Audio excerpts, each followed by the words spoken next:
Disclaimer, the views and opinions expressed during this podcast episode are those of the co-hosts and guests and not their sponsoring institutions. Now, let's start the show.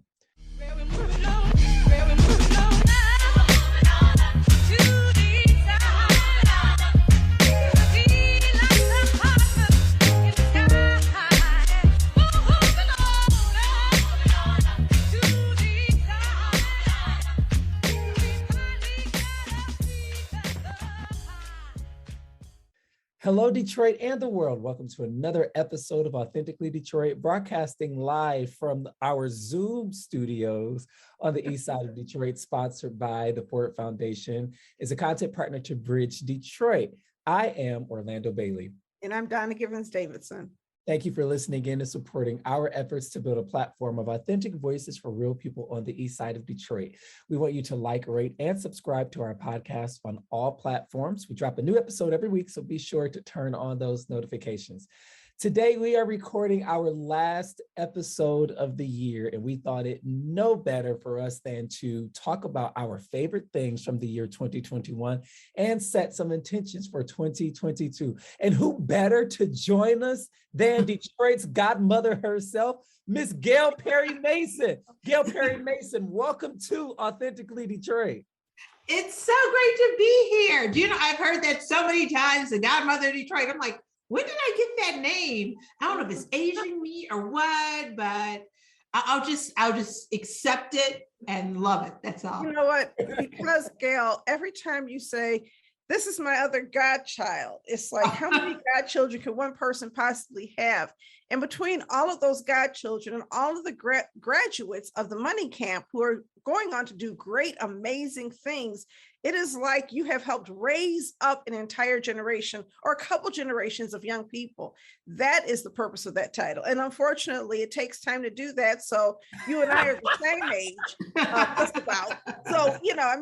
So, so neither of us are as young as we used to be, but, I don't regret it because every experience helps me be a better person. I've seen you grow and become the person you are since, were we about 15 years old, 16 years old when we met? Yes. We weren't driving, Donna.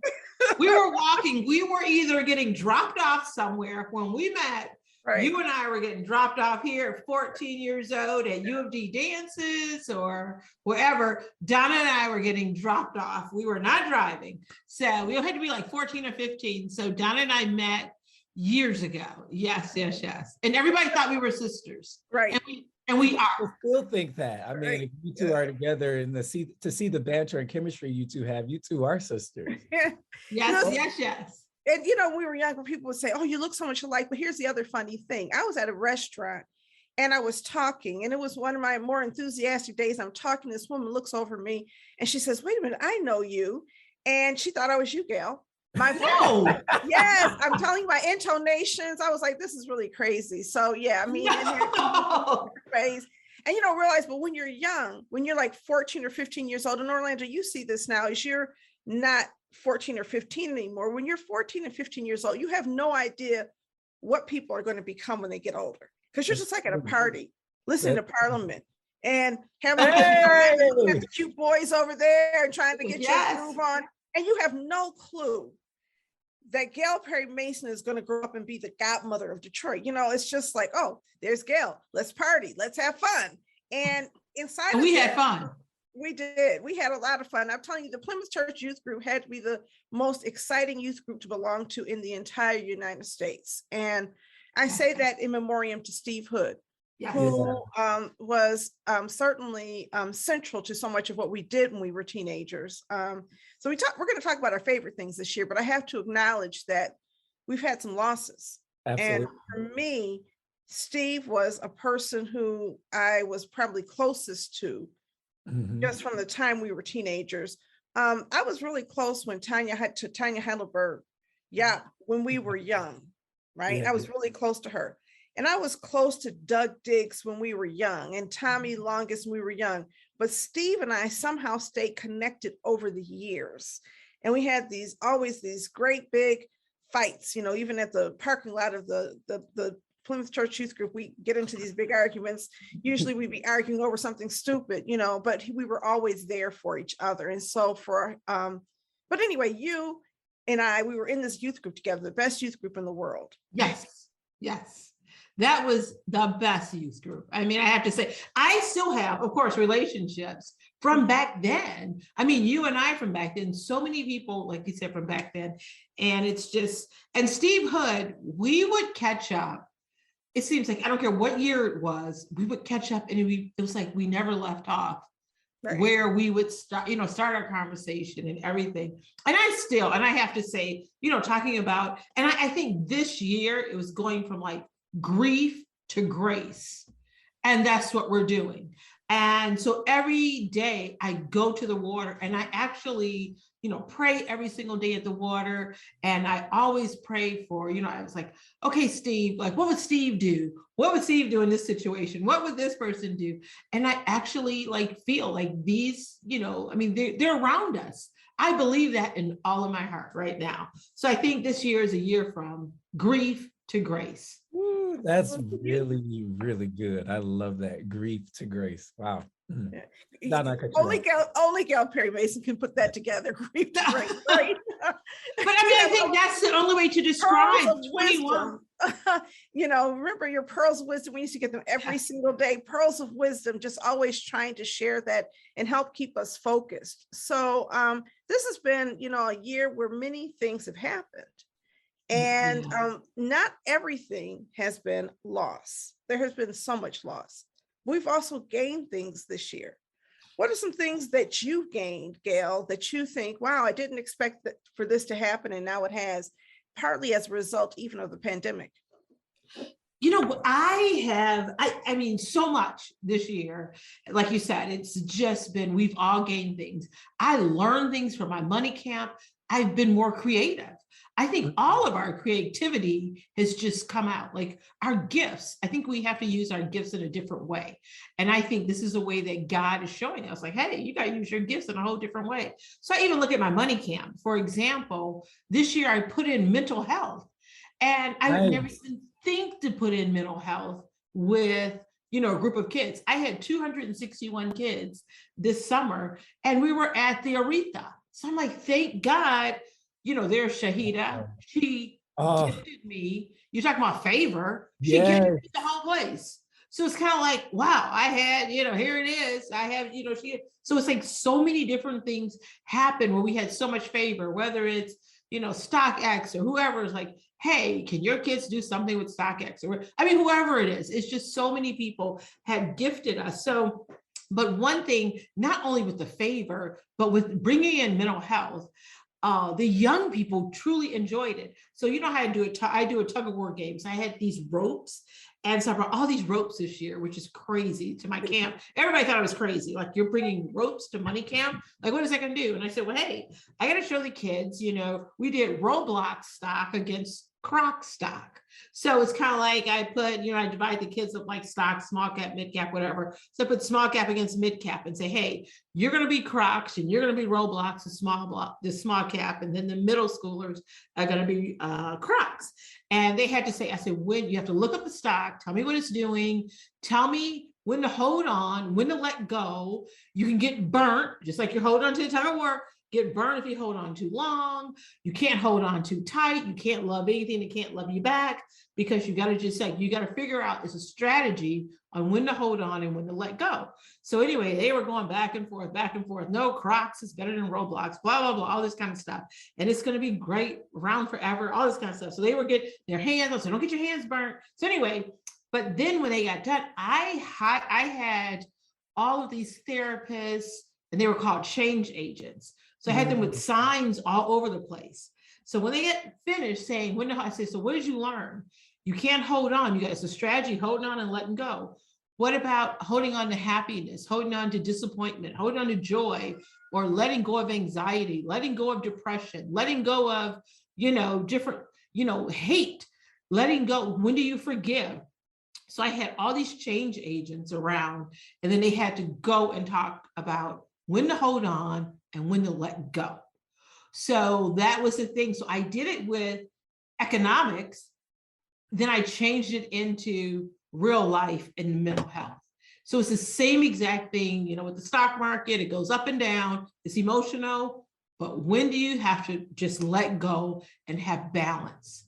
So these were our balance instructors, and they were talking about how to have balance. Well, it was a balance fund or a balance whatever, but it was about really balancing your emotions. So we did that. So that was probably one of my, greatest things. I just thought, because the young people really enjoyed it. I've also had, all of my when I think success benefits others first. You have no clue. A lot of my young people, whether they got married, whether they started a business and hired over 100 and something odd people to work for them. And I'm thinking, oh my God, or whether I'll see their name and say, oh my God, they want to get approved for a loan. And I sit on the board and I'm like, oh my God, look at these young people. They're just doing so. So it's just like but to see them do better than me in 2021 has been the greatest. It's been so great this year to see so many people, whether it's Melissa from Lip Bar, to see her, or Lush Yummies, or all my kids that I call my god kids or my nieces or whatever, or Niles Hernan, or all these people that are just killing it. They're just killing it in the game. They're doing so well. To see them, and it's not about, what I am doing, it's about what they're doing. And that's just the best benefit and just brings me so much joy. I had one young lady that came over last night and she wrote me a long letter and she said, I just want to just give you $1,000 just so into, money camp or whatever you're doing. And she's the highest ranking Black female at the Federal Reserve Bank. And so it's just kind of like, yeah. So, but she came to you when she was 13. And it's like, look at her now, whether it's the highest ranking Black female at Huntington Bank, all of them came through the camp or came through an intern working with me or whatever. And I'm like, look at them. And I talked to every single one of them this week. And I try to do, and one thing I do to bring like happiness and joy, I do love calls every day. I'll call someone. That's what I called you for, Donna, to tell you I'm so proud of you. I love you. You were one of my love calls this week. So I've been a recipient of a couple of those. Yes, I love love calls. Matter of fact, that's like on my whiteboard here. I do 10 love calls a day. So I do love calls and I'll just say, hey, I'm so proud of you. I just love you, blah, blah, blah. And when I call my kids and say, hey, look what you're doing. Like, oh my God, I'm so proud. So I think I've done so many love calls this year in 2021 that has just been the biggest blessing of my entire life. Like it's just been the biggest, and I've done more love calls in 2021 than I probably have in my entire life. So I'll shut up right now. Okay. No, it's amazing. It's absolutely amazing. You have this really a ministry more than it is a program, and you're ministering to these young people and helping them see their possibilities and helping them understand their greatness. And for anybody to do that with young African-American children who the world tells them you are not great, but GAIL Perry-Mason says you are. And it kind of makes me think of, this is kind of crazy, but it makes me think of your mother, who I was never blessed to meet, but your mother who saw greatness in you and helped lift it out. And thinking about how you're playing forward the beauty of what your mother did for you and your brother onto the world is just, it's magical. It's one of those things that it makes you understand the power, pure power of love. So it is the power of love. And I always say, love means let obstacles vanish effortlessly. And when people say, like, oh, because I had that, you already know the story, I was labeled special needs, blah, blah, blah. But with all those labels I had on me when I was in foster care, if it wasn't for love and somebody seeing the best in me, I wouldn't be here today.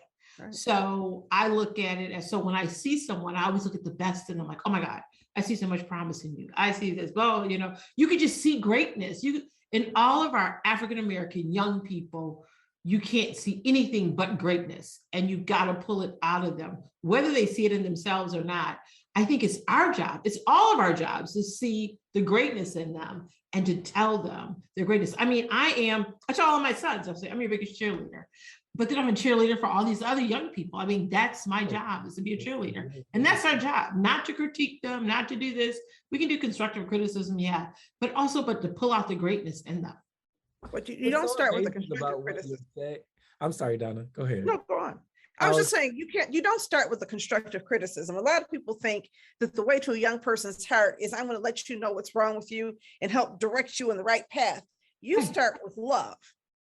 Yeah.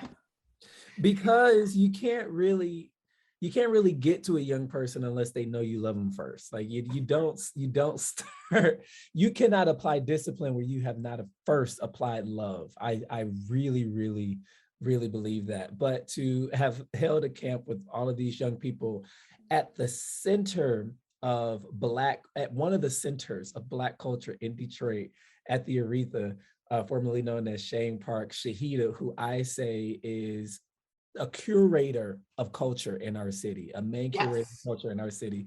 What a blessing and what an experience that was. The Aretha every day for how long? We were there all day. We took over the stage, we took over everything. It was the bomb, it was the best. And now Little Caesars called and said, well, next year you can have it here. I'm like, I'm not having it there. I'm having it right back at the Aretha. No, I'm not. I don't even want, they say, we'll give you pizza, we'll do this. I'm like, nope. I'm going right back to the Aretha. Yeah, I'm going back to the Aretha. So I don't care. But you know what? And I do want to say this. And you're absolutely right. I think I always say, in order to save our children, we have to serve them first. In order to lead them, we have to love them first. So one young person, and I knew, and I've been robbed quite a few times. But anyway, I knew this young man was going to rob me at the gas station. So I would always see Steve Hood at this one gas station. I would pull up. Every time he would pull up, I would pull up. It was right down the street from him. And I was like, oh my God, Steve's there. I can go. I know that gas station because I see that gas station. Yes. So I could tell this one young guy was coming in there to rob me. That's where we had our conversation. We would always hold up the pumps and just talk. So anyway, but this one young man, you could tell he's getting ready to rob me. And I was like, oh my God, and Steve wasn't there to protect it. I always see him there. I was like, oh my God, Steve's not around. What am I gonna do? And so I saw this young man come up to me and I looked and I was like, and he was just walking up, he was walking fast. And I was like, and I just stopped him and said, son, I called him son. And I just said, hey, son, I said, you look like an entrepreneur. And I said, oh my God, what are you doing with your life? And I just stopped him in his tracks. And he was just like, oh, well, I am. I do want to be an entrepreneur. I do want to do blah, blah, blah. He went on and on and on and on. And I was like, oh, I said, well, I expect good things. Like, matter of fact, I ended up hugging him, giving him resources, telling what he needed to do. And it was just like, oh, I said, oh, you're a contractor. Did you need anything? He was like, no, thank you so much. And I was like, oh, but I knew he was coming up, to do, and it was just like, how you could feel the fear and feel it. So sometimes I think we could even stop things if we even react with love or react with, instead of not fear either. We couldn't act fearful either. We have to react with love. And I believe that. Fear plays into the stereotype, right? Yes. Fear plays into you're scary. And a lot of young Black men have people fearing them all their lives, and that's how they see themselves. Yes. And to see yourself as being seen as somebody who brings value is a beautiful story. We need more of that. Our young people need to know. When I was at Vanguard years ago, there was a young man who worked there, and people would tell me that he was crazy. They were like, okay, he's off. There's something wrong with him. But he would always help me. He helped me move my office. I mean, I had a lot of things in my office, a lot of books. So he had to, and papers and files. And he spent hours doing that. Mm-hmm. And so when he was done, he says, I'm crazy, don't you? And I was like, no, I've never seen that. And he said, that's because you have always given me respect. And when you give me respect, I give respect from you. But if you disrespect me, it's on. Now, it was an interesting thing, but he had been raped. He had been kicked out of his home by his mother, who chose a boyfriend who raped him over him. He had been homeless. He had been in foster care. And so respect means so much more than just, what we think of respect, which is this hypermasculinity. It really means respecting my human dignity and seeing me as somebody who has worth. And there's nobody that I know who does that better than you, Gail. So my question is, given that ministry, has anything changed in your personal life or in your professional life this year to allow you to do more? I know that you got the opportunity to be at the Aretha. What else is going on? And what is your vision for 2022 for taking this? Because if I could, I'd put you over all of the kids in Detroit, right? Everybody needs to learn and grow from you. How do you take this? Because 260 is a phenomenal number of young people, but we have thousands who need this kind of ministry. What is your vision for yourself in that? Or should the rest of us just try to emulate what you're doing? You know what? My vision is to send the elevator back down and actually teach others, like, let's try to implement. That's my thing, is to send the elevator back down. Preaching. I don't mean to interrupt you, but send that elevator back down, right? Because so many of us reach a certain floor, we reach the penthouse, and we keep the elevator there. We don't want nobody else to come up. We don't want to see other folks behind us come up. And you're saying your instinct is to send the elevator back down. Even though I don't have a working elevator in my condominium at the moment, but on another, that's one thing, but otherwise, I think that we do need to always send it down. And so my goal for 2022 is I do want to do more. So I'm trying to I love my clients. I love my business. I love what I do. I was trying to make a transition this year. It didn't work out the way I wanted it to, and it's okay. So I think God always has a plan. So I'm going to bring somebody into where I am and help me take over my business and help me with my clients. So people in the financial service industry, I could send the elevator back down to them now, and we can do this together. Right. And then the other thing I want to do is actually do more, enlarge, what I am doing on a different level, and hire a staff or a team to kind of do it, but they have to have the same heart. That's the one thing I want them to do, is have the heart for the young people. And it's not just a job. And I want it just to be like you said, well, I didn't call it a ministry, but to be more of a ministry, I guess is a good way to put it, and to work more with young people. And, and my dream is to do it, in different states. I get calls all the time. They reach out to our website, whatever. Hey, can you do it in Atlanta? Can you do it here? Can you do it there? I share my information. Matter of fact, I'm doing something in Tulsa, Oklahoma in February, on Black Wall Street with the young people there. So I'm doing stuff in different places already, but I want to do more to touch more young people. So and then even this year in 2021, being on Zoom, I had an opportunity to speak at Harvard, had an opportunity to speak a lot of different other places because of COVID. So I got to look at the blessings with COVID, also the blessings with the pandemic. And I did have an opportunity to reach more people. And the same thing, we had one of the largest Thanksgiving dinners, not this past year, but in 2020. And then we did the same thing with the money camp. We reached kids in Africa. So that was like one of the biggest success of the money camp in that year. And like Lisa Leslie, her kids came, but then she was our keynote speaker. And so I had children from foster care, children in Africa, children in Denver and Colorado. I mean, everywhere, North Carolina, everywhere. And then this way, and also I had my kids that, whether they were at Covenant House or whether they were in foster care, all over. So It worked out to be a blessing where we could touch more young people during the pandemic also via Zoom. And we still made it interactive. We still made the kids go outside and do different things. So it was still interactive. So just more creative with it. There's just, the GAIL Perry-Mason system for youth development. We have all of these systems, and usually developed by white men, named after them, and it becomes something that they are able to quantify and describe. And yet your system of intervention, your approach, your mindset is something that could be used in teachers training schools and foster care homes in so many places across the world, where we just understand that there's a way of doing this, right? Just like you have the Montessori system for educating little kids, imagine the GAIL Perry-Mason system.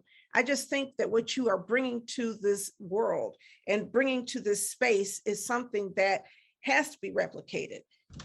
as a matter of justice, and so I think that people can a lot of times plan to do that, but I would love to figure out how to help build that into something that allows other people to figure out how to support you. Because you're right, send the elevator back down and bring other people up so they can help you help our young people. I just finished watching this documentary called Foster today. Oh, really? Yes, and it's on HBO. It's amazing. It follows these families and these people caught up in the foster care system. And at the end of it, I was in tears, right? And just seeing how some young people have been transformed through some loving people in their lives, just crazy levels of transformation. And so, just figuring out how we can do love in 2022 and really come to our offices. We have an amazing team. We actually have a youth program staff. We got 4 people now in our youth programs. We went from half a person when I got there, literally half a person working in youth programs, to now 4. And we are finally funded by the Skillman Foundation. We're part of these other citywide initiatives. And we're looking at a lot of different. Wonderful. Okay. Great. Thank you. But we're looking at a lot of different mechanisms for pouring into young people. I would love to have GAIL Perry-Mason be a trainer for these people. In fact, we have the Youth Development Resource Center is looking for people to provide technical assistance and training. And I know you have a day job and you have your money camp and all of that, but the way that you look at taking care of young people is something that so many people could benefit from. And I mean, we already do. I certainly listen to you, right? Well, thank and you. Kenyatta Campbell is certainly listening to you over there in Cody Rouge. Across the city, there are people who've already heard, but I really think that what you do is magical. And I want to give you your roses today. It's not just great. It's not just brilliant. It's magical, because anytime you can take somebody and make them believe in themselves and see their promise, you are doing really God's work, and it's magic. Oh, well, thank you. Thank you for saying that. You made my day. Thank you. Thank you. Yeah. No, thank you. Thank you. And I think it's our divine assignment in life. I think we all have assignments in life. It was your assignment to be at Eastside ECN right now. That's where you were supposed to be. Like, who would have thought that from, oh my God, from you? I had followed you all over. Youth, sports, and recreation. Okay, Donna, what we doing? Whether it's, wherever you were, it's like, okay, Donna. You were always, but now this is everything that you did prepared you for where you are today. Like everything. And I have to say, in Orlando, oh, please, you killing it. I mean, you up here, where'd you get, where's your do they have that in your Airbnb? Were you able to find a place to show your Emmy? Like, go ahead, Orlando. Like I remember seeing you dropping Scott off at Belle Isle. Yes. Seeing you at Belle Isle, like walking around looking for some fish and some duck, whatever y'all was doing. And now you got like, look, now you got an Emmy. Like, what? You are killing it. Like, yes, he is. It really has been quite a year. Gail, we got one of your favorite moments from you for 2021, which is the money camp. Donna, what about you? 2021, I know you have a few. Talk to us about some of your favorite 2021 moments. If the pandemic did not happen, and we were not doing virtual stuff, I would not have spoken to some folks at a workshop on racism and sustainability and George Floyd, and tried to connect it all in this one understanding of things. And I would not have done the research that I did last year to better really understand everything that's happening in the city. Because it's one thing, if you're talking for 2 hours, you can make something sound good, but when you have 14 weeks, you have to really know your stuff to be able to teach for 14 weeks. And so in January, I started teaching. Come on, Professor. It has been phenomenal. I mean, when you teach, you learn. When you are in the process of sharing information, you're also getting information. Orlando spoke to my class. I'm gonna have to have you come, Gail. I mean, if you have time. Orlando spoke to my class, and they had their final projects. And when they were doing their projects, they were like Orlando Bailey said, we need to do this. Like, he shared with them how to do community building, how to build community power was our theme. And so being able to take young people and move them from where they were to where they ended up was really amazing to me. I did it the first time. I had a really small class the first time. The second time I had 16 or 17 people, but we had people who dropped out and got sick. And so who knows with the size next time. But it was transformational for me. I love teaching, and I had an opportunity to do that. And it allowed me to understand that as much as I'm sharing this information to students who have the privilege of living in New York and going to Columbia, I need to also bring what I'm learning back to the community. Yes. And so at our, we had a summit, and I had an opportunity to share that at the summit. I had an opportunity to speak to the Office of Sustainability in Baltimore, and to speak to a network, a national network of sustainability people through the PRC. I was a keynote speaker for this event. And when you're speaking on Zoom, the only problem is you can never tell how the audience is reacting because you can't see them, right? I have my slides up and all I'm looking at is my slides, but the feedback was, really good. And so for me, I feel like, it is doing the work at ECN certainly gives me the platform to impact people and a place to gather knowledge and to share knowledge and to build and demonstrate best practices and to try to figure out how to be a blessing. The other thing I'll say that is really, really meaningful to me in 2021 is the staff at ECN. We stayed a team. We worked really, really hard, virtually and otherwise. When the floods came, the staff were there. They were helping over 200 people process flood applications. And it sounds super easy. You just sit there and take people's names, but people are sitting in front of you crying, telling you your life story. And you're demonstrating empathy and helping them build trust in systems. And then we hired people to clean people's basements, and we installed 30 hot water tanks in people's homes that had been, lost to the flood. And we also transformed our headquarters into the Stoudemire Wellness Hub. And so, we were able to really integrate a lot of the thinking around best practices and sustainability and say, how do we create a space in the community for people who are living in homes that cannot protect them from global climate change? And most people on the east side of Detroit are living in homes that cannot protect them from global climate change, either because the windows or doors are too porous and you can't keep the bad air out.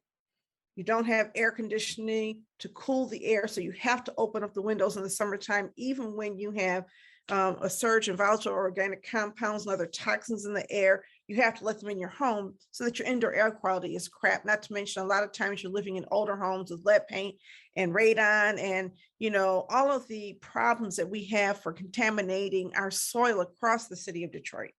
And even when you remove the contaminating gas station, it's still in the soil. And if it's in the soil, it's in the water. And if it's in the water, somehow those vapors can get inside a home and create health challenges for those families. And so we live in a city where we have one of the worst rates of electrical, outages in the nation, with high energy bills and very slow reconnection times. And they blame it on the trees, but it's like, okay, we know we have trees. Quit finding a thing to blame and fix it. So the Stoudemire Wellness Hub is a place that will convene people, hopefully, and bring people together and also help people withstand global climate change. And we not only have a physical space, we also have transportation to bring people to and from that space. Wow. And that vision is probably the most exciting thing for me to feel like, I can do something. When I worked at Vanguard, I remember it was super cold. Remember when it used to get really, really bone chilling cold outside? It hasn't gotten as bone chilling cold lately. And I had kids I knew who I was close to who were living in houses without heat. And the entire time I'm warm, I'm worried about these kids because school is closed. They have nowhere to get warm. And it's just imagining them. And if I could have had just a community center or someplace to bring those kids and their families to keep them out of that cold, at least for part of the day when school is closed, it would have meant a lot to me. So I say all of that to say that 2021, I felt has been very productive and helped me get closer to my sense of my purpose in serving the community. And then I'll close it with the fact that Authentically Detroit is now its own entity. And Orlando and I have really taken Authentically Detroit and supersized that concept with the help of a couple of foundations. Yeah. Orlando, great. Your 2021. You know, I guess I'll start with that. I'm super grateful for a deepened love and intentionality amongst friends and family, or family and family, because I believe friends are the family that you get to choose. And to be able to, even in the midst of a pandemic, you know, set our intentions on being more loving, making sure that we, you know, we stay connected, making sure that we affirm each other. I remember one of the first things I said at the beginning of the year is that I'm going to say I love you a lot this year, and it's going to get uncomfortable. You either going to get with it or you're not. And most of my friends have gotten with it and they're used to it now. At first they're like, you're weird, stop. But now they beat me saying I love you. And for me, you know, that brings so much richness in my life, being able to share real love and authenticity with those that you are in community with those you get to hold space and relationship with across the spectrum, professionally and personally. And a lot of my professional and personal relationships intertwine. So I don't know, I hardly get to, you know, recognize the difference. But, you know, one of my favorite moments, I don't even know if Gail will remember this. It was at the beginning of this year, I think. I had this friend request sitting in my Facebook box. Perry-Mason. I don't know if you know this story, Donna. So GAIL Perry-Mason sends me a friend request on Facebook, and I'm trying to accept her so that she could be my friend. And GAIL Perry-Mason is no longer able to accept friend requests because she is GAIL Perry-Mason. She doesn't. And I'm like, how is she able to sit? She wants to be my friend. I didn't even ask to be her friend. She sent me a request, and they won't let me accept it. And so I didn't even get a chance to text GAIL or even call GAIL about it. What I did was I posted a little status on Facebook, like, y'all, crazy story. GAIL Perry-Mason trying to be my friend on here, and Facebook is hating, right? Almost all of Detroit latched onto this campaign for GAIL Perry-Mason to become Orlando's friend. And by the end of a day and a half, GAIL Perry-Mason had cleared some of her friends. And I had people hitting me up like, GAIL better not erase me. I'm gonna be mad if she erases me. So and we became friends. And folks were so generous, like, Orlando, you don't know GAIL, you need to know GAIL. I'm like, guys, I know her. We're friends. This was just but you know, it's that. It is fighting for friendship. It is, you know, publicly displaying your love and affinity for each other. That has been one of my favorite things of the year. Donna can attest to this, that whenever I have an opportunity to present, to speak, to talk about my work, I uplift everybody else's work in like I bring in, especially my friends who are Black women, right? I try to, you know, share that love and share that affinity and admiration for them publicly.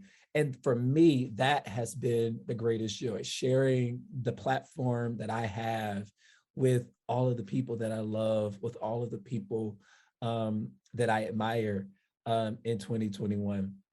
There are, a few more things. I think that Authentically Detroit becoming what it is becoming, but also becoming what it is now, is not something that Donna and I could foresee when we were recording episodes back in 2019 in March and May, and we didn't release none of them because they weren't right until we recorded the right one, and we're like, this is it. And then this thing started. And now we have support from 2 foundations, and now Authentically Detroit is his own entity. Now Authentically Detroit is a mainstay when we talk about the discourse in the city of Detroit. We could not have predicted that. We could not have predicted that a year in we would be in a pandemic, but we were able to keep going and even reach an even broader audience while we have been, remote. And so I'm so thankful. So gratitude for 2021 comes up for me. I got a little statue. It's called an Emmy in 2021. And I was like, I thought she was gonna have it right here. I was like, yeah, we gotta talk after this. I'll tell you why it's not with me. But one of my greatest joys, Idrit Gude is a friend of mine, and she also joined the Eastside Community Network board. I think, was it this year, Donna? She joined and one day she called me over. One day she called me over to her house. She was like, so she's a chef, Gail. And when she calls me over because she cooked, I'm coming to get whatever it is that she cooked. So she called me over and she ambushed me. And she said, and another person was there, Rafa Wright was there. And they sort of ambushed me like, yo, we're thinking about this thing. And they had a whiteboard. It was like, I didn't know I was coming to work, right? I thought I was just coming to eat. And they wanted to do this amazing, what was then going to be a one-time thing, a one-time project. And they had all of these elements to it. And I didn't contribute much, but I said to them, I think I have a name for this, y'all. The name of this should be Taste the Diaspora Detroit. And they went with it and it stuck. And Taste the Diaspora was one of the, I think, number 2 and number 3 in Eater magazine for the year. Wow. In terms of what they've been able to do this year. So not only lending my voice to something as monumental as Taste the Diaspora and all that they were able to do, especially in Black History Month, but going to the screening of High on the Hog that they held in June as one of the facilitators, one of the hosts of the screening. I'll never forget it. And I found out at the screening that we got the Emmy, that we won the award at the screening. And everything just stopped. Like they stopped everything, and I'll never forget it. And it's on camera. My brother, my friend, Raphael Wright of Neighborhood Grocer on the east side, as east side as they could come, grabbed me and hugged me so tight, right? And they have this photo of us on camera hugging. And for me, the Emmy win is great. But to be able to also in that moment show the world that Black men could love on each other, yes, and be vulnerable in that way and cry and be happy for each other, I was ecstatic. So, top favorite moments of the year, those, among many other things, getting the opportunity to speak at Columbia University as a guest speaker for Donna's class. That's on my resume forever. It ain't going. I know, that's right. A couple other things I want to think about. Letitia Johnson becoming, joining the city council blows my mind. It is the best story coming out, political story coming out of Detroit, period, in 2021 for me. I absolutely love Letitia. I think she's brilliant. I think that she brings so much to this position. She knows the community. And, she had to fight off a pretty aggressive attack by people who were really attacking her reputation. But when you are who you are, it doesn't matter what people say about you. Because she not only won, she won all the precincts. I'm so proud of her. And Dawn Eisen being named the U.S. Attorney for the Eastern District. Yeah. Oh my goodness. I'm telling you, Black Girl Magic. I've known Dawn for many years because she and Betty Ann worked together. My sister worked together. Yes. As well as Stephanie, who became a federal judge. Stephanie Dawkins Davis last year became a federal judge. Yeah, and the three of them worked together, and they called themselves the Supremes because every year they would, when they had their talent shows or whatever they pantomime, the Supremes. And my sister was the one, they said, who couldn't sing because like me, she can't sing. But Dawn and Stephanie could. But to see them all thriving, 2 judges, 1 U.S. attorney, and know where they came from was just really gratifying. And Dawn's story, I never knew her story about her dad having been murdered. I didn't know that she was from the East Side. And it really did just make me so proud and happy for her. Yeah. That was that right there. But all three of them, like you said, between Betty Ann, I'm like, oh my God. Like, you look how proud. I want somebody to do a story like all three of them together. They are so powerful. And then Don, when I got the call, I don't know, Don, so we all got the call to write the letter. So we all wrote letters, to the president for Don. And we all got on a conference call. We all did this. It was just like, it was all year long, trying to campaign for, and it was like, oh my God. So that was probably one of the best moments myself for this year. Like, that was amazing. And I just saw Stephanie this year also. So we ended up going to a party together, maybe just a few months ago. And we were talking about Don, talking about her, talking about Betty Ann, talking about all, and I said, you guys, you have no clue, like, how powerful that, and I think people don't realize like what we have here, and where all three of them came from. Like, I am so proud of all three of them. Like, that they are just so amazing. And we have some men and women in Detroit. I don't care anybody says, we have the best. I mean, on every level. Every level. When I have speakers come, most of my speakers are Detroiters. Black Detroiters, because I want them to see how brilliant we are, right? I want these students who have all of these stereotypes, because they're human beings and they've listened to everything else. But, the other significance is that both Dawn and my sister graduated from Wayne State University Law School. So go Warriors, right? Warriors, they yeah. are, a lot of times, Wow. this perception that you have to go through Ivy League schools in order to get places. Our own Wayne State has always done amazing things. So I'm just very proud and excited. The first Black woman in that role in the Eastern District in Detroit. And so, and we just lead differently. I'm sorry. I love my brothers. I love Black men, but Black women and Black men lead from different places most of the time. And Orlando, you are an exception, right? A lot of times, and I'm not trying to be rude. Even when you look at it, we lead from the perspective of being mothers, sisters, cousins, guardians, nurturers. A lot of times when we lead from a family perspective. I'm not going to say that's always the case, but I will say that female leadership tends to be more collaborative and more focused on the whole community and less individually focused. That's a tendency. It's not a norm. It's not always. But I believe that when I saw what Dawn's plans were for that office, it was about doing things that make our community whole.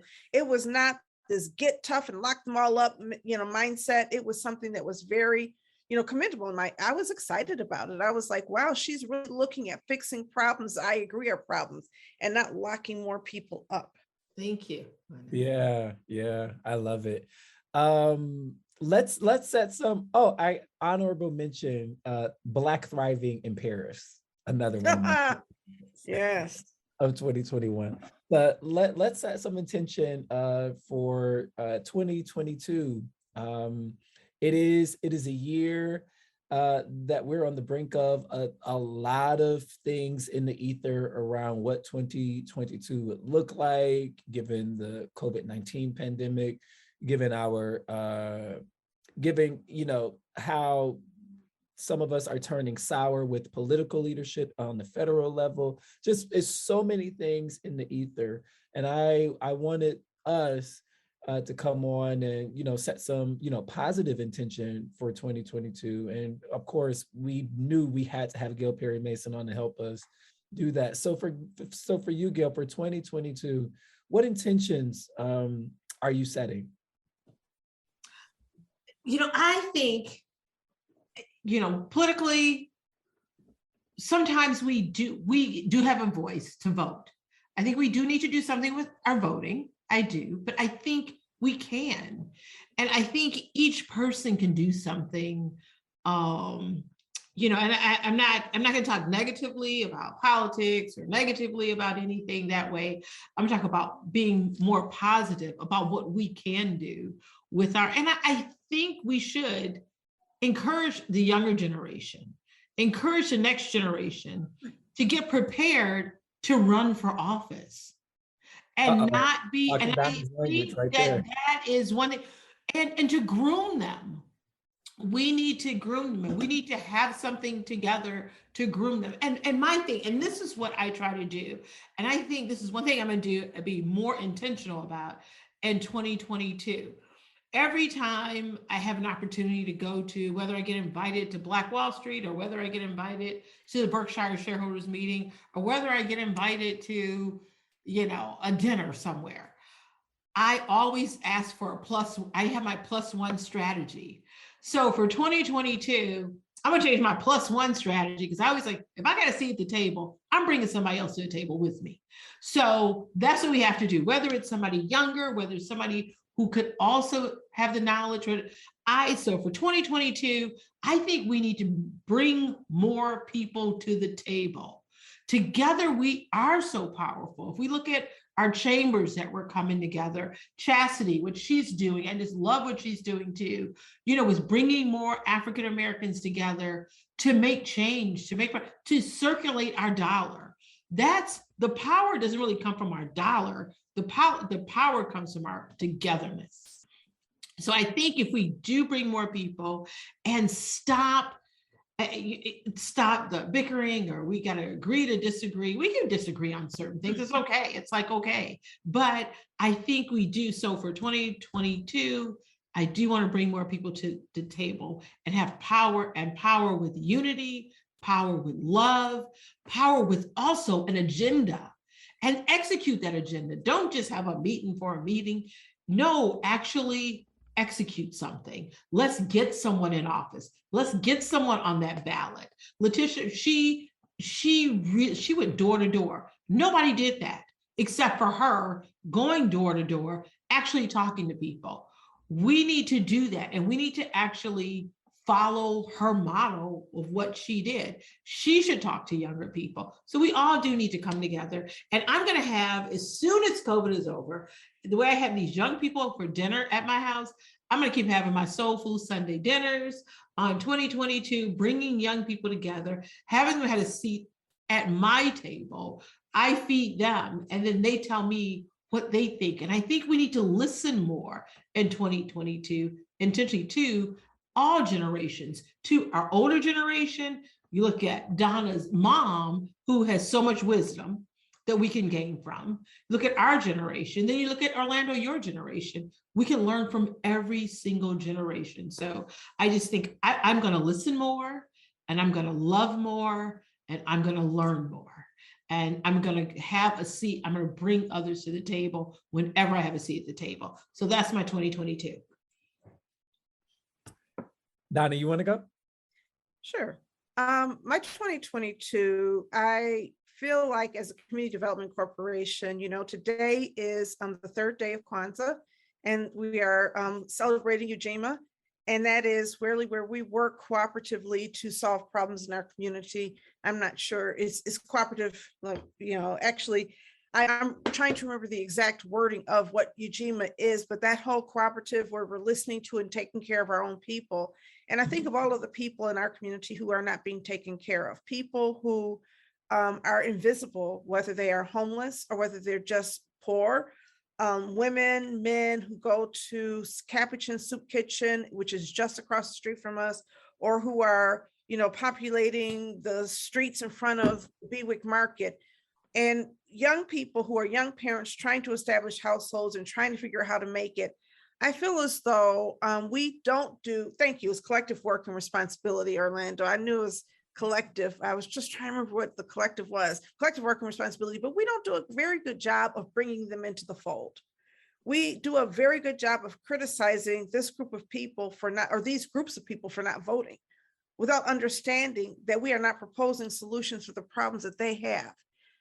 And so when you talk about listening, I want to do just what GAIL is doing, except I want to do it with people who are not heard. I want to figure out how to connect more with Detroit Action and with the Detroit Disability Power and other groups that are already doing this work, so that the work that we're doing at ECN is really centered on all of us, not just whichever 10th we have connections to, whether it's the talented 10th or the Block club leaders or the community leaders who are, already demonstrating a certain level of strength, but in a really caring community, we have collective social well-being, not just some of us. And I always feel as though we're not doing as much as we could.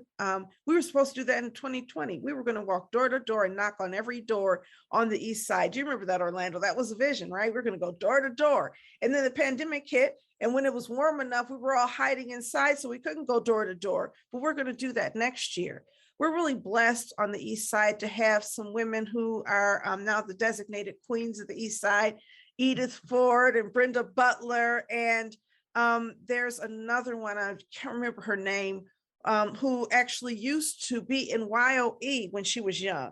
So it's ridiculous. So we have a podcast that's starting, Queen and Slim, and that Edith and Brenda are going to lead that podcast. These are the informants of our community, the women who are out there really talking to people and really being knowledgeable about how to do the outreach work.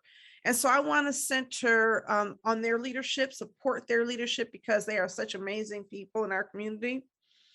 I want us to be real clear on what our housing work is.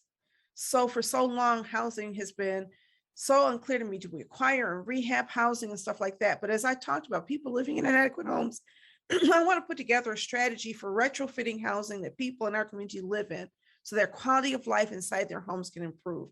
Whether we are drawing on energy resources, or we're doing things to electrify their homes, or add solar to their homes, or clean up toxins from their homes, teaching them skills at home repair so that they can get their homes repaired. I really think we need to engage in some intentional work, because I really take what GAIL is saying about doing what you can.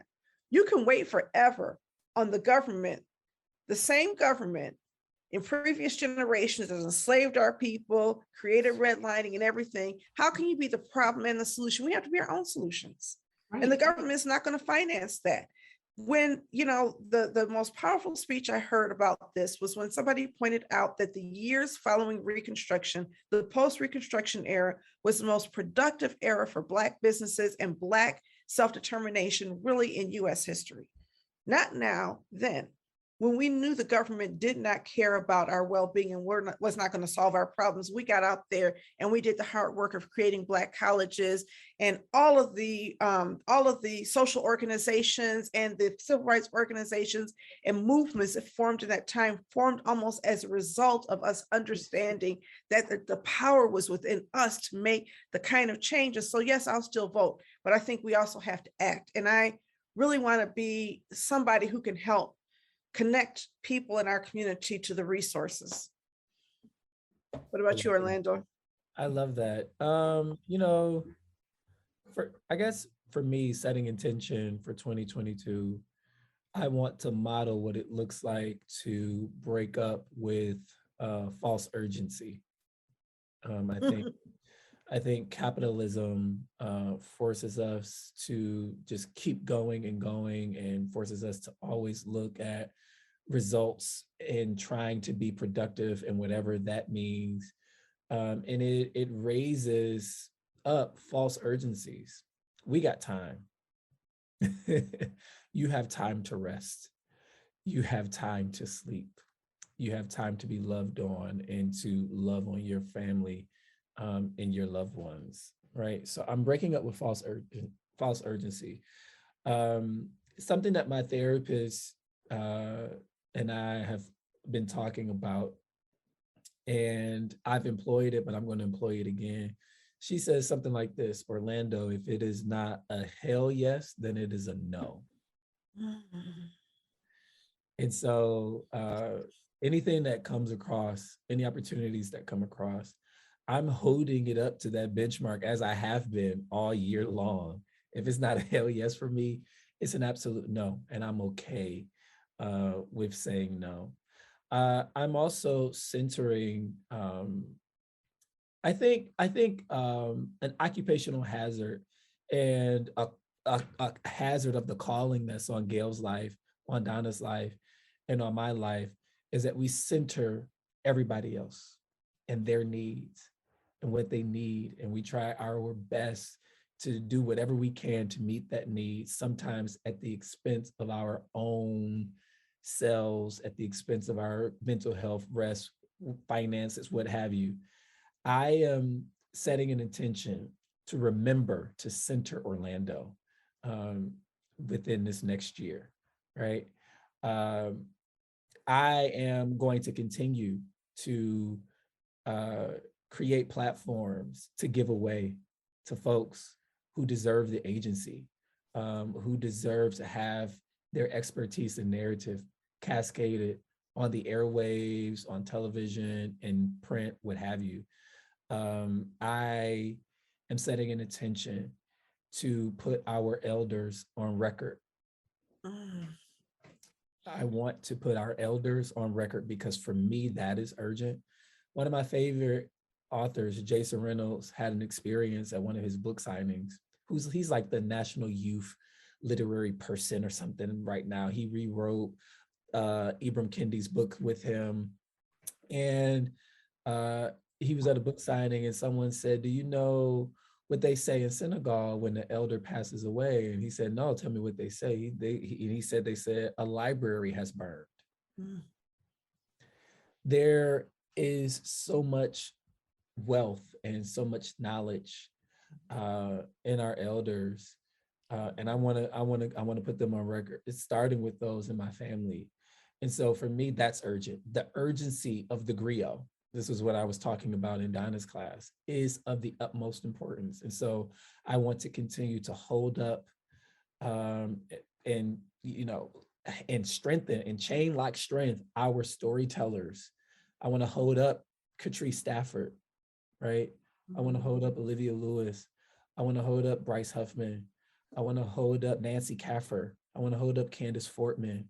I want to hold up Sarah Alvarez. I want to hold up Erin Mondry. Our storytellers, our griots, those who put pen to paper to capture our essence, our culture, and our city for the public record. So those are, and I want to set an intention to continue to laugh, and to begin with laughter, to begin with love, and to begin with joy, because why? You can't be any other way. I want to smile through it all. So yes, those are my 2022 intentions, Donna Giffens Davison. Oh, that's wonderful. I forgot to mention, I want to go on vacations. I'm planning for vacations now. Yes. Seriously, I plan for everything, but I don't plan for vacations. I appreciate you bringing that up, because I think that we have to plan for joy and plan for rest. And the other thing is, can I say this to that? There was a Black woman that my friend Michael O'Brien out of Philly quoted to me. He could remember her name, but it's an amazing Black woman. She said this to him, and it stuck and it sticks with me. If you don't plan for joy, misery will, right? You got to plan your joy, because misery will plan itself. Wow, that's something to remember. And believe in joy. Like, I grew up with this mindset. My mother said, whenever something good happens, something bad happens right behind it. So, I grew up worried every time something good happens, that meant I was being set up for the fall. And I had to learn to enjoy the good, because the bad was going to happen anyway, right? But also, do things to try to prevent the bad from happening, because we're not powerless in this world. We have to use whatever kind of power we have. But what you talked about listening to the griot struck me, because Detroit has, and I know this because I've been doing all this research in my class, some of the most amazing Black history in the world. We were doing things in Detroit that nobody else was doing so long ago, and it's lost. I read this book by a woman named Beth Bates, The Making of Black Detroit in the Age of Henry Ford. And she was writing about clubs and things that were going on in the 1920s when Black people first started coming here en masse, and the way that we used our collective power and agency. And most of the people who did that are gone now. And most of the people who followed them are gone now. And so there is such an urgency for us to understand what they did, how they did it, and for us to always be humble enough to not believe that we are better than our ancestors, because those people were doing stuff. that we can't even imagine, under conditions that we cannot imagine, as bad as things may be right now. Like George Floyd is not the first Black man killed by police unfairly. They were killing hundreds of Black people across the nation at one time, just in 20 in a year in some cities on a regular basis. You had, police departments did not just become infiltrated by the Klan, and Donald Trump did not bring racism to America. There are people who've had to fight back rank hatred. And so if there's any way that I can assist you in any way at ECN, that's one of my goals also, is to highlight our neighbors and find out about all of those great people who live inside of our neighborhoods who will not get hurt for long. We got to talk to the Lesters.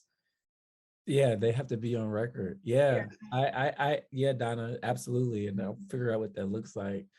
But, and this is not to supplant, but to add to the amazing work that a Jamon Jordan is doing, that a Ken Coleman is doing, that Marsha Philpott. I want to honor the work that is currently being done, and build on it because it's so very important. Jamon says that the East Side is the place where Black history in Detroit really begins. There's no greater place for Black history than the East Side of Detroit. So let's start there. That's another highlight of the year, though, Jamon Jordan being named the official historian for the city of Detroit. Yes. I mean, listen, I'm not, and also him getting the class at the University of Michigan. I am so and him proud. Coming on Authentically Detroit When I was out of town too. I am so amazing. I'm so proud of Jamon, though. I think when I look at the amazing work that he's done and just his brilliance, it's just crazy to me that one person knows this much about our city's history. And I'm glad he got the honors for it. Yeah. Yes. This has been absolutely amazing. What an amazing conversation. This is the last episode of 2021. We will see you in 2022. But before we go, do we have any shout outs? Gail, you got any shout outs? Donna, do you have any shout outs? I just want to shout out to Detroit and say we are going to do this 2022. We are definitely, and I'm not even going to say turn our city around, because our city, we have so many great things that are happening in our city. So I got to shout out to all these African-American business owners that are just doing it, the grind every day. We have so many community leaders. So I got to shout out everybody who is serving and giving back. We have so many servant leaders. We may not hear about them, read about them, but as they are there and planting the seeds. So I give a shout out to all of them. And of course, my family, related by love and related by blood. So I love it. I love you. I love Donna. I love both of you all. And thank you for having me on. Donna, any shout outs? I really want to shout out our healthcare professionals. I don't understand how they do it. It breaks my heart. I'm reading about some of them just going through what they've gone through. So I want to shout them out, because we would not really have made it as far as we have without them sacrificing literally their health and well-being and their families to help keep us alive. And my understanding is a lot of them are dealing with abuse and disrespect inside healthcare settings, and it breaks my heart to know that. I want to shout out our teachers and our school personnel who are educating our babies in this most difficult time. I don't know how you do it, but you do it anyway. And there's not always this great respect that you receive. Our teachers deserve more, because where would we be without teachers? Amen. And I want to share out, all of my people on the East Side, whether I know you or not. I love the East Side of Detroit, and I love East Siders. Not just because I live here because I loved the East Side the first time I lived here, and I wanted to move back into a community that felt like this. And, every time I see things that are happening in our neighbors, with our neighbors, there's so many small projects that are going on that you don't ever know about, that never see the light of day, just amazing people. So all of them. Orlando, how about you? I want to shout out God. This year for me has been the manifestation of so many things that I've talked to him about in prayer and was able to live a year that I literally spoke years ago. And so even in a lot of the low times, I was reminded that I'm in a place that I was once praying to be in. So shout out to my faith, shout out to the Lord, and shout out to a surprise, the love of my life, Anisha Howlett, for rocking with me this year. It's been amazing, baby, and super excited of what next year will bring. Oh. Can I also shout out you, Orlando? Orlando, about a little less than 2 years ago, Orlando came to me and quit his job, and I was devastated. But it hasn't felt like that. I feel like, because I was like, wow, the connection, but it just changed our friendship, our relationship transformed from supervisee to friendship. And I really value you, and I want you to know that. It means the world to me. And Gail, I can't even believe I missed your call, other than I have 2 phones and sometimes I get them confused. And this is our first time on the show. It's your first, it's not your first time, is it? Yes. Yes. Oh my goodness. Yeah, it's my first time. I'm so when Orlando called, I was like, I don't care what I'm doing. I'm gonna make it happen. Scotty came in. I haven't had a chance to give him a hug yet, but I'm like, no, I'm gonna be on here because Orlando, I love you. You have no clue how much I love you. And Donna and we have our love go way back. But Orlando, I just like love you. And we getting our date. So for a shout out to 2022, well, we're getting our date. We're getting our date next week after, whatever. We got our shots, our booster. We are going to go out and have our drink, or you should come up my flight of steps, come over here and have dinner. One or the other. Anyway, but now there's so many people. And Donna, thank you for giving a shout out to all of our amazing teachers. Thank you. Our educators are amazing in the city of Detroit, whether they're at the charter schools or Detroit public schools. They are more than amazing. And I sit on the board. I'm on Ascension and on DMC's board, and our healthcare professionals. I was just talking to Dr. Eric Ayers. I'm going to give him a shout out on Christmas. And I said, Eric, I will bring food down to you. What do you need? Blah, blah. He sent me a picture of him working. He's like, I'm just working, Gail. It's tough. This is tough. So Eric was just tough. It was just, so I know it's tough. So I got to give a shout out to Eric. I give a shout out to all of our nurses, our doctors, all of the staff. I mean, these are tough times, and they are getting, hard times. So I know. So, but anyway, I love you all. This is great. I love it, love it, love it. Thank you. All right. Thank you all so much for listening, and we want you to catch the wave. Absolutely. Bye-bye.